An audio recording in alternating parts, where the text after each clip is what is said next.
ถ้าเทืองได้หยังมาเฮ็ดกินสบายดีโดยสบายดีเอ้าต้มใส่งัวโดยต้มใส่ข้างน้ำไว้แล้วเอออย่าเอาออกนะไว้ชดนี่มันสิบ่ได้ชดนะต้มเพื่ออันเที่ยงเนาะลุงเนืองไอ้หัวสิไข่ละซุ่มไผทึบขึ้นเพื่อชดเด้ กำเกลือเพิกไส้บ่ให้มันจางเนาะมันก็ชดได้แหละเนาะลุงเนืองข้าวบัน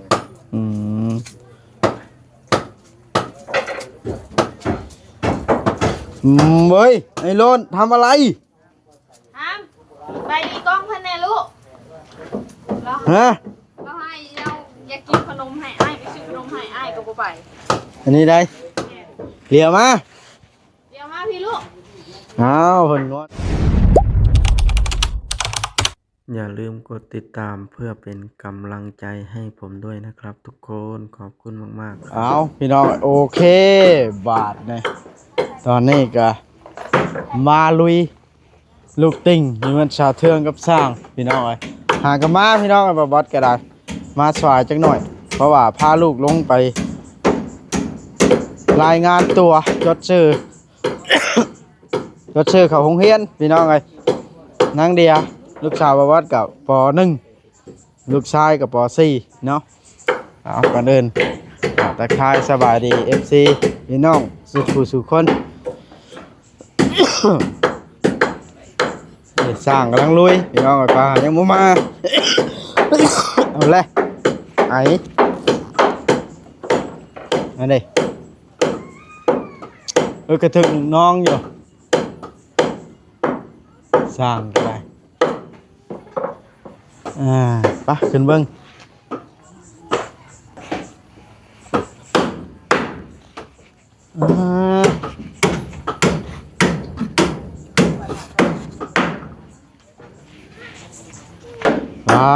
ตบลุยลูกติ่ง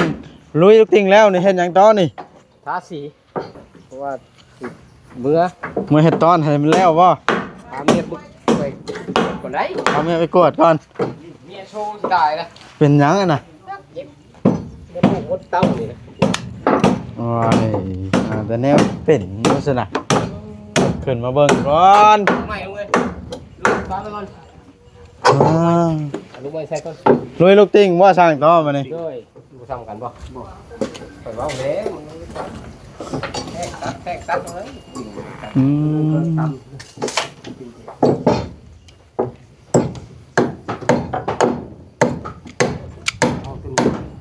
คัก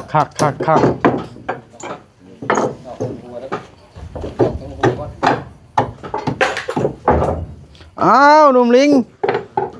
สัดผมแล้วคุณล่อขึ้นแทบบาทเนี่ย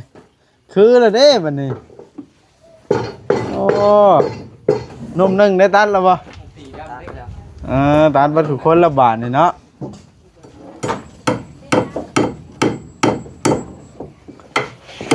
ตัวนี้เป็นยังจะหมดต่อจำแนวมันบอกในทางต่อปาดมุ้งเลยจะมาจากต่อกันเพื่อซบเข้าง่ายป่ะ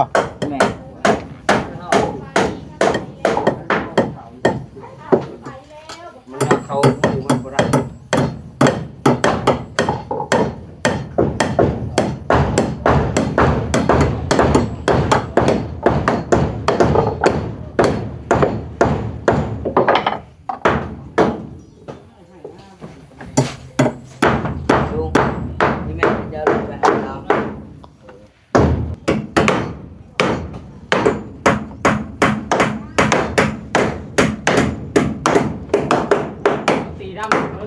เบิ่ม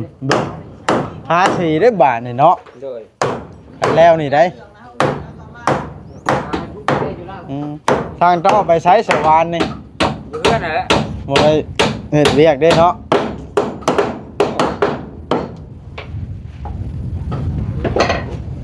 เฮ็ดเวียกความแปลกในเพื่อนน่ะแหละ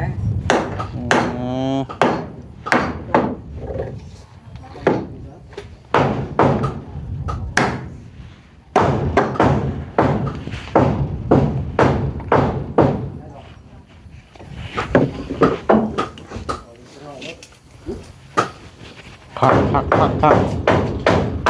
ใช่เบัดสองข้างบ่ตัวนี้นี่ใช่ข้างเดียว ก็ได้หันออกก่อนเพื่อนใส่ลูกติ่งก่อน ฮะ ใส่ลูกติ่งเฮาก่อนมันใส่ลูกติ่งเด้ นั่นแล้วจะมาใช่เบัดสองข้างบ่เลยข้างเดียว ก็ได้สองข้าง เอา สองข้าง อืมอ้าวผู้สาวมาได้ใช้ซะน่ะ เอาไอ้หมูดิ ฮะบ่ทางเตาะ เนี่ยเถอะโอ้ย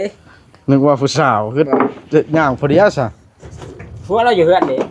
เบิ่งข่อยสิลงเบิ่งชาเทืองแล้วเฮ็ดกินหยัง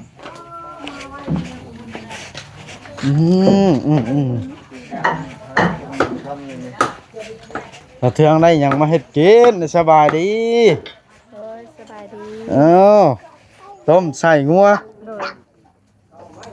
ต้มใส่ ข้างน้ำไว้แล้วเอออย่าเอาออกนะไว้ชดนี่มันสิบ่ได้ชดนะ หลายโพดนะ ต้มเพื่ออันเที่ยงเนาะลุงเนือง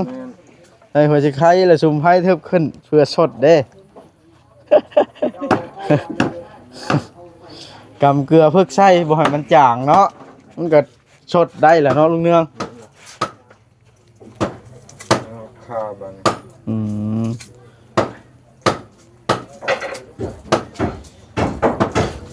เฮ้ยไอ้โลนทำอะไร ห้ามไปดีกล้องเพื่อนแน่ลูกแล้ว ฮะ ก็ให้เราอยากกินขนมให้อ้ายไปซื้อขนมให้อ้ายก็บ่ไป อันนี้ได้เหลียวมา เดี๋ยวมาพี่ลูก อ้าวเพิ่นงอนเพิ่นลิ้นหยังเลยเมื่อกี้ เปิดงอนเปิดงอน ไปให้เพิ่นมานี่ ให้เปิด เอ เด้ อ แล้วก็โอ้ยบอกว่าคนรอเลยได้ เพิ่นท่วงแล้วมาเนาะ อันบอกว่าประมาณค่ะหาอะไร แล้วผัดอันนั้นเนาะ หนูไปซื้อขนมให้เดียด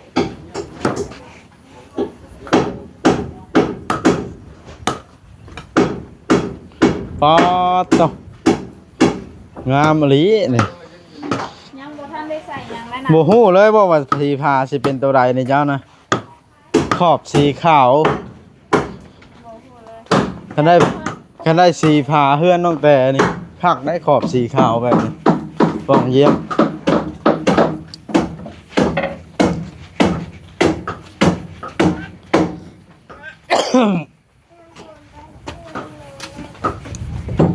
ขึ้นได้แล้วว่าบาทในคันใดช่างท่อนั่นเนาะช่างท่อคัดข้างแน่บาทนี่เนาะเฮ็ดห่างที่พอดีแท้ช่างท่อเป็นยังคือเฮ็ดพอดีแท้เดี๋ยวนี้ เพิ่นจะได้จะขันได้ก็สำนันแล้ว เป็นอยากได้พอดีเออเป็นอยากได้พอดีแล้วเฮ็ดพอดีให้รถบ่เลยนี่ แม่น เอาเลยคือเป็นแท้วะบ่ลุงคำดีเฮ็ดพอดีป่ะคันใดนี่แหละ เฮ็ดเหมาะเจาะเลยนะ ไปทางไหนใช่ไหมนี่บ่ได้ชื่อยอดของบวบก็บ่เห็นเป็นบ่ได้ชื่อยอดของบวบนี่เนาะ คิดบ่ชื่อเมื่อกับบริการ บ่ได้กินใช่บ่เป็นหยังคือบ่กินนะ มีแนวใส่เด้ อืม อยู่เฮือนก็หลาย เป็นไงคุยว่าระบ่พักบงนะพักบงนะคุยตามหุ้งว่าระบ่เอามือนะหรือให้ลูกคำดีผู้เดียว ให้เรา เอาเลย หมู่ย่านเพิ่นนี่เนาะ บ่ยากเลยเอาสิบอกให้เจ้านี่นี่ตัวนี้นี่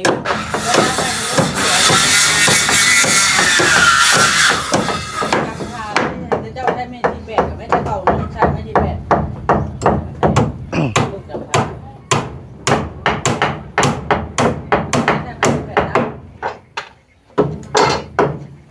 แต่ละหลังถ้าเราได้แก้ผมก็ได้แก้มันได้แก้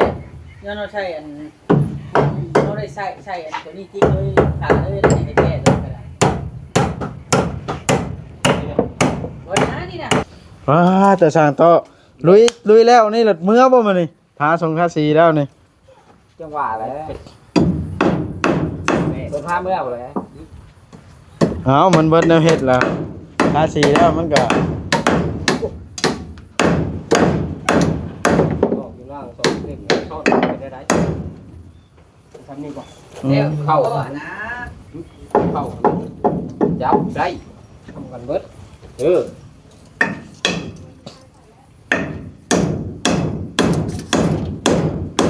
มาต่ออันนี้ก็ใช้ลูกติ้งว่ะวางลงเวียงเหยียบนะ ว่าใช่ เหยียบใช้ลูกติ้งทั้งสองตีนเลย บอกคำใส่ บ่แม่นบ่เฮ็ดกายพุ่นเลยใช้เลนเดียวนะเลนโค้งมาพุ่นนะ ใส่เล่นเดียวแล้ว ฮะหรือสิใช้สองเลน แต่ว่า หรือบ่ดีหรือเอาตามผู้ใหญ่เพิ่นว่า ใส่ได้กะ เพราะว่ามันใช้สองเลนนี่มันย่างเข้าไปบ่ได้อยู่แล้ว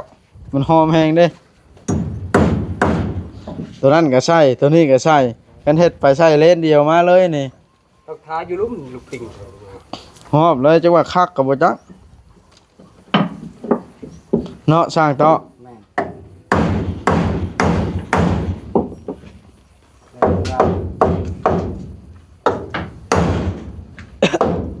ใช่เล่นเดียวอยู่นอกนะบ่จอ เออ ใช่เล่นเดียวอยู่นอกแล้วใช่ห้าวอยู่นี่เขาบอก มันใช่เลนนี่ลองมันเป็นฮาวเด้แล้วก็เฮ็ดงอกมาคือเก่าว่านี่นะมันก็สิได้วางตั้งหันตั้งนี้บ่นั่นน่ะอันนี้ใช้งานหยังก็บ่ได้ย่างเข้าก็บ่ได้ แม่นอย่าเด็กน้อยไปง้อยชื่อได้เขาอย่าเด็ก สา น้ เห อย ตุนะ อย่าเด็กน้อยไปง้อยมันตกป่องอันนี้ชื่อได้ความหมายจริงๆนะบ่ใช่ก็ได้เขาเล่นเดี๋ยวลองดูดีแล้วก็ได้เนาะ ตัวนี้ เฮ็ดหัวไว้เลยแล้ว เพ สั ราะว่า เนาะสร้างเตาะ มันมีห้าวอยู่ดิ ผมไม่มาไก่ในลุงเนาะ อันนั้นแหละ ไปซีแปดมาไก่ได้ตัดดึงเนาะสมมติว่าจะตัดอันนี้มันนี่ลองมันนี่ มันบอกแม่นเอาบอกคอยคุยกับเพื่อนแล้วมีแต่เอาไม้อย่างที่แปดนะมันเล่นล่องนี่แหละตัดเลยจะเช่าจำที่เช่นนะขึ้นมานี่ก็ได้แล้วพอขึ้นมาแล้วพอไปจับพอเด็กน้อยมันบ่เล่นไปนะ อันคันเฮ็ดช่องฮาวเขาให้สิขึ้นใต้แล้ว วันนี้ก็ว่าจะใช้เป็นนี่คือแลนมาเดี๋ยวมาทั้งพี่เอาเสร็จแบบนี้ ฮะเขาใช้ตัวนั้นมึงก่อน เอาสอง คันใช้ไปชุดตัวนั้นเนาะทางเตาะแล้วเฮ็ดโค้งมาจังว่าสิงามกว่าบ่จังเนาะ มันบ่ได้แม่นเราตัดใจบ่ได้แนวแล้ว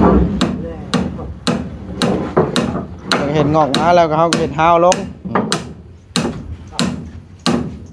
ใช้อันนี้ใช้ตัดใช้บึ้งนั่นใช่เลยนี่ถึง ครับตั้งเรียนกันเบิ่งดูว่าสร้างเวียง ใช่เลยคุณจะดอกออก เรียนคู่ไปหั่นนะ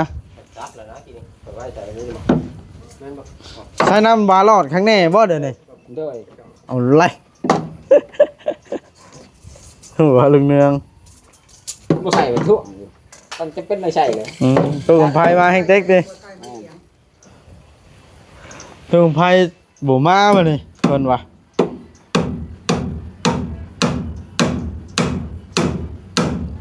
เป็นอะไรก็บ่จ้อยนะครับบ่ได้มาเฮิง มาเหรอ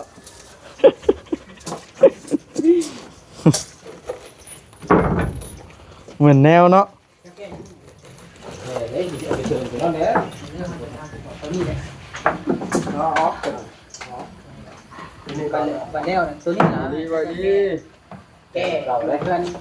เพื่อนได้แก้แบบนี้ โอเค แก้ เข้าใจแล้วเข้าใจแล้ว ได้ ป๊าแต่เฮาแผ่นเฮาพาถึกลุงเนืองทาสีเบิดเนาะนี่เฮ็ดหยังจังเฮ็ดแนวนี้ลุงเนืองเฮ็ดให้มันงามบ่เด้อนี่เอาแล้วเจ้านี่เนาะลุงเวียงเบิ่ง น้ำผ้าแต่พ่อเราสิเอานี่ได้แล้วว่า ห้องอื่นให้ผู้อื่นทาดิ พอน้องไปใกล้ เอาเลย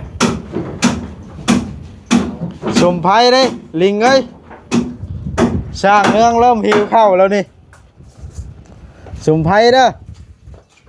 ให้ไพ่ลูกให้มันพอดนะมึงน่ะสร้างท่อเริ่มบ่ปากน้ำไผ่แล้วนี่ น้องผมปาดจะมาเรื่องจะเป็นปีศาจ มันเที่ยง แก้ เที่ยงปลายล่ะ มาพัดอันนั้นนะเพิ่นมาพัดถามเพิ่นว่า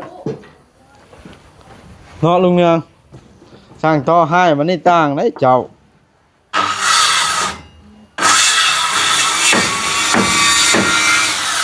อันยังน่ะเกียนไม้เพียงบ่เลยนี่ ว่าเลย อ๋อโตแซมแหงแท้ เหยียดมือเดียวได้ เนาะ ไปได้สร้างเวียงเฮ็ดตอนวานในเบิดมือแล้วหรอบ่ เบิดแล้วเจ้าไปปะไปสิพาเฮ็ดรถไปโคตรแล้วบ่จ้อยดูนำไปปะไปปะเลยปานั่นเช็ดไอ้ต้อไปช่วย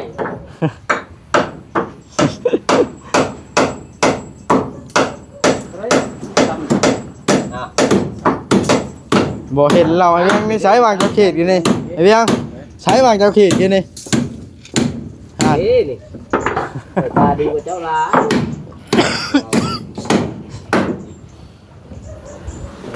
ตั้งขึ้นท่านเลยตีได้ขึ้นได้ได้เพราะว่าตีมึงได้ตั้งคนได้เลยไปจับให้ท่านได้ เป็นเพื่อนใหญ่รูปร่างแล้วขนาดวันนั้นใส่ผ้าได้นี่คาดว่าสร้างโต๊ะถ้าได้เครื่องอุปกรณ์มาครบนี่จักมือบาทนี่อ้าวสมมุติได้เครื่องอุปกรณ์มาครบหมดเด้ ทั้งเที่ยวไปมันเสียหนาเป็นได้ได้เรื่องแล้วลังใหญ่เพียงตัวนี้แล้ว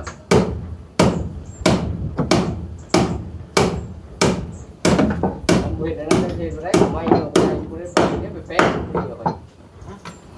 ใช่ที่ไหนกันที่เติมดิคือกันนะวะ โธ่พี่น้องไป พ่อบ่ซื้อไม่ได้แป้งไก่มาเนาะ เอาตัวจับในเซ็ตเลยคือของน้ำเอาตัวไหนมันจะมีได้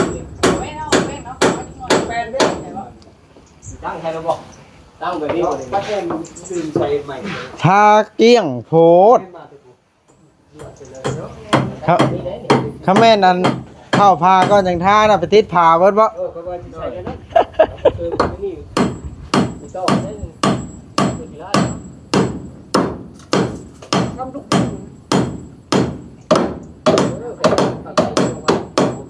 เอาจะหนีว่าใส่เครื่องหัวไปเดี๋ยวสีฟ้าไม่ต้องบนก็ได้ต้องมาเชิญเลยฟ้าเขาเอ็มเขาเอ็มเข้าใจว่าเอ็มตัวนี้มาแล้วได้เนี่ยเดี๋ยวสีฟ้าไปทำนี้แต่เขาตกลีกตกยังใช้ได้แต่เป็นเท่าสีฟ้ามองนะนี่สิบหกมองเลยเหรอฟ้าไปเลยได้ มันต้องได้หม้อคับส้นนั่นแหล้วทั้งโชว์ซ้ เขาจะเอายังตอกตอกแม่ตอกเด็กกูแปดเด็กกูเก้าใช่เลยจะวีใช่แล้วเนาะมองกูว่าไม่แทนอันนี้น่าจะนี่นาซีอ่ะมาตกสิเราก็จะได้เลยได้ก็เอาทางนี้ดูหน่อยเป็นไรสิเราเป็นไงมาตกมาตก ำเอ้าเสียงไว้ฮะจะได้น้อยเท่านี้ฮะมันนั่นบ่เห็นอะไรเขาเอามาหน่อยบ่มาข้อพี่น้องเลยบอกนิดน้อยไปเอามาข้อลายมือแล้วมันบ่ได้มันบ่มีไปเก้าหลายลืบเอามาพี่น้องกินมาข้อนี่มาเด้อกินข้อทางโต๊ะ เอาเลยลงตื่นตัว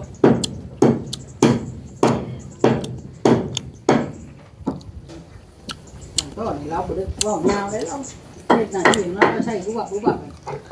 โอ้นะก็จะเพิ่นสองคนเลย มาจอกไม่ลุง ก็ต้องลำลังนั้นมาแก้ตัวนี้ได้เลย คนจิกมาใส่ห้าวตัวนี้เนี่ยเพราะว่าอยากไปแก้ตัวนั้น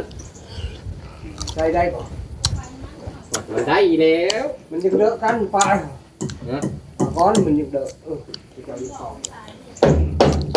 มาจอกตัวนี้แล้วไปแล้วเปิดรูปเปิดยับมันจะทำมาโคตร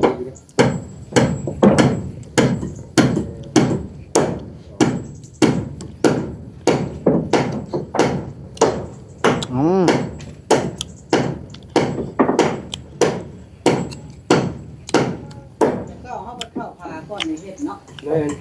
เรื่องง่ายเนาะมีเด้มันเกิดมันต้องทำ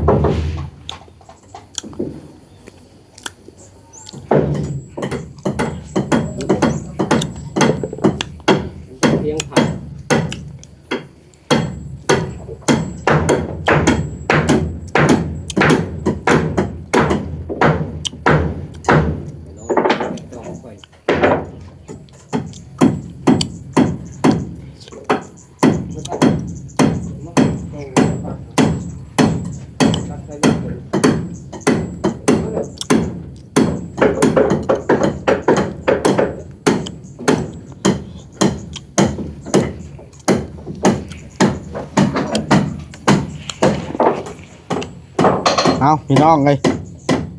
คลิปนี้ก็ได้ถือว่ายืดยาวเติบแล้วได้มีแต่ว่ารอติดตามเบิ่งนำกันพี่น้องเฮือนหลังนี้บัดมันแล้วสิออกมางามซำใดพี่น้องเลยขนาดว่าท่านใช้แผ่นใช้พานี่ยังโอ้ยพี่น้องเลยถือว่ารูปทรงออกมาแน่นหนาแน่นกระทัดรัดงามพี่น้องเลยเอาโอเคบ้านเลยคลิปนี้ก็จบคลิปสำนี้เลยทางต่อเด้อจบคลิปได้ในทางต่อ